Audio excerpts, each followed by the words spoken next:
Chers membres de l'ONU, chers frères humains, je m'adresse aujourd'hui à vous en tant que la Terre, pour faire entendre ma voix et enfin défendre mes intérêts.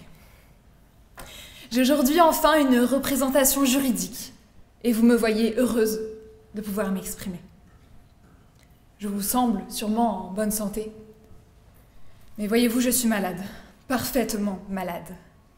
Ce que vous allez entendre aujourd'hui, c'est le cri de votre planète, le cri des habitants qui la peuplent, les habitants que vous n'entendiez pas auparavant.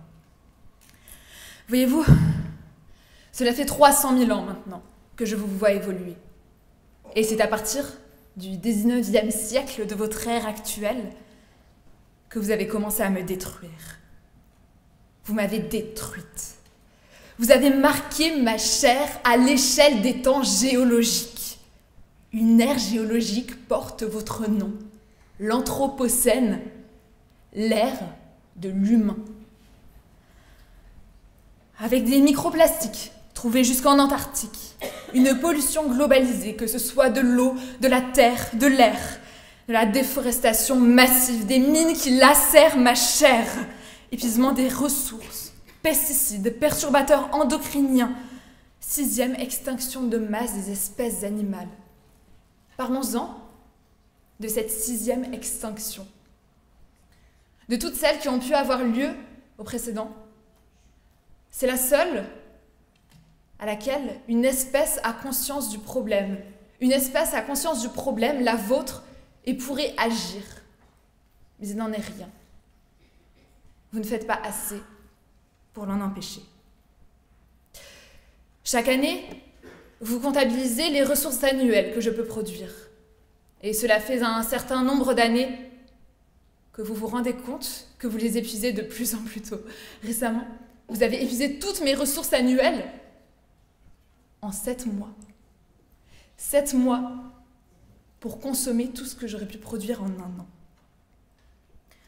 Vous avez un impact sur votre environnement, sur l'environnement de toutes les espèces qui me peuplent, sur toutes les espèces qui me peuplent. Vous en faites partie. Il est triste de devoir commencer à vous faire culpabiliser pour qu'enfin vous vous rendiez compte du problème, que vous réalisiez. Cependant, tout n'est pas trop tard. Écoutez les écologistes, les scientifiques, les activistes qui se démènent pour faire entendre leur voix, pour faire entendre ma voix. Cessez de les ignorer, cessez de les faire taire. Écoutez-les. Eux ont conscience du problème. Passez aux énergies renouvelables, cessez de me lacérer avec vos mines. Arrêtez cette surconsommation ridicule. Avez-vous réellement de faire importer tous ces produits de l'autre bout du globe pour ensuite les réexpédier sous forme de déchets à cet autre bout du globe? Non, je ne pense pas. Terrible mondialisation. Repensez votre mode de vie, gérez mieux vos déchets et, par pitié, votre alimentation.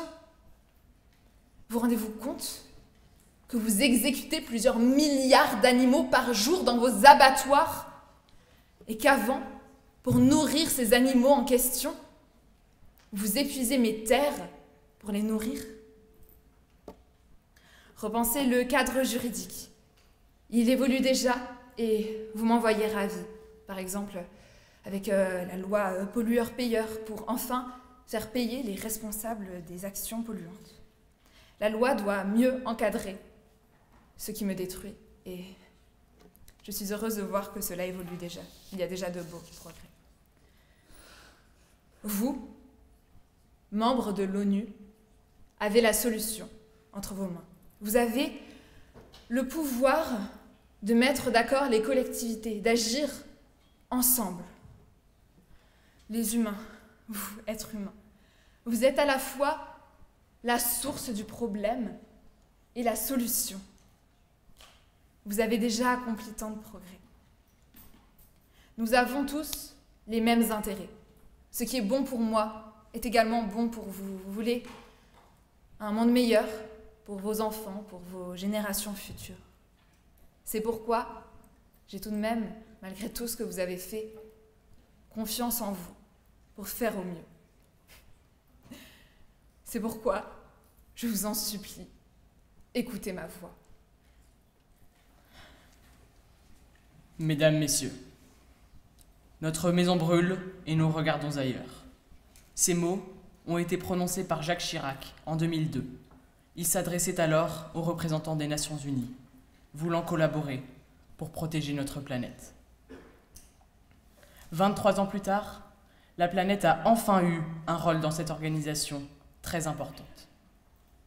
Si je suis ici, c'est pour défendre ses intérêts, afin que nous continuions à pouvoir vivre dans un monde sain et durable, et que vos descendants le puissent aussi. Aujourd'hui, mesdames et messieurs, la planète souffre et fait souffrir les humains. Trouvez-vous normal qu'elle souffre à cause du réchauffement climatique et du climat qui a augmenté de plus d'1,5 degré par rapport à l'ère pré-industrielle et que ce réchauffement ne cesse de s'accentuer? Trouvez-vous normal que la planète souffre à cause des événements météorologiques extrêmes qui la frappent chaque année? On a tous en tête les images des incendies de Los Angeles ou des inondations à Valence. Trouvez-vous normal que la planète souffre à cause de la biodiversité qui est aujourd'hui menacée? Les experts parlent même de la 6e extinction de masse. Mais les humains sont touchés par toutes ces souffrances. Et les intérêts de la planète sont aussi les intérêts de l'homme. Nous, êtres humains, sommes les premiers responsables, mais aussi les premiers touchés par ces souffrances. C'est pourquoi nous nous devons d'apporter des solutions. Vous, représentants de ce monde, vous devez diminuer les émissions de gaz à effet de serre. En 2015, vous vous êtes engagés à les baisser pour stopper le réchauffement climatique. Mais cet objectif est encore très loin d'être atteint. Continuez à vous battre. Vous, représentants de ce monde, vous devez protéger la biodiversité, qui est aujourd'hui menacée plus que jamais, en créant des espaces protégés, des parcs naturels, pour les espèces en voie d'extinction. Vous, représentants de ce monde, vous devez agir pour aider les pays les plus pauvres, qui sont aussi les plus touchés par le réchauffement climatique et qui en subissent les effets les plus dévastateurs. Mesdames, Messieurs, les dirigeants de ce monde, il est toujours temps d'agir. Mais il faut le faire vite et de manière unie et coordonnée. Il n'est pas trop tard. Protégez-moi, protégez-vous, protégez-nous. Merci. Bonjour mesdames, messieurs, membres du jury et public. Je m'appelle Louis-Francis et la planète Terre m'a choisi pour être aujourd'hui son porte-parole à l'Organisation des Nations Unies. Enfin, j'ai le droit à la parole. En effet, que nous arrive-t-il? Aujourd'hui, nous sommes le 27 mars 2025 et la planète va plus en plus mal. Elle se meurt. En effet, tout va mal. Réchauffement climatique, changement climatique, les médias n'ont plus que ce mot-là à la bouche.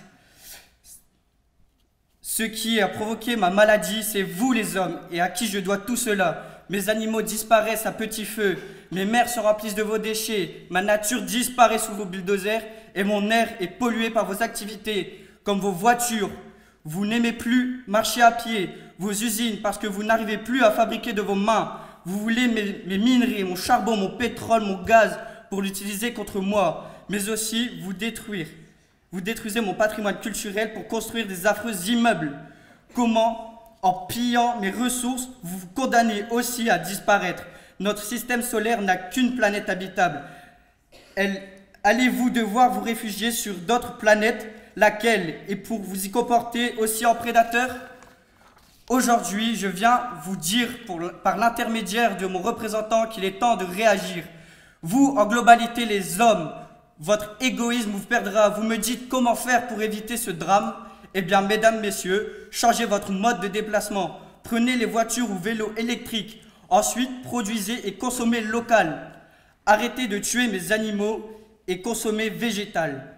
Protégez pour nos générations futures mon patrimoine naturel et culturel, ce qui permettra d'assurer la survie de l'espèce humaine, de vous les hommes, de l'humanité tout entière.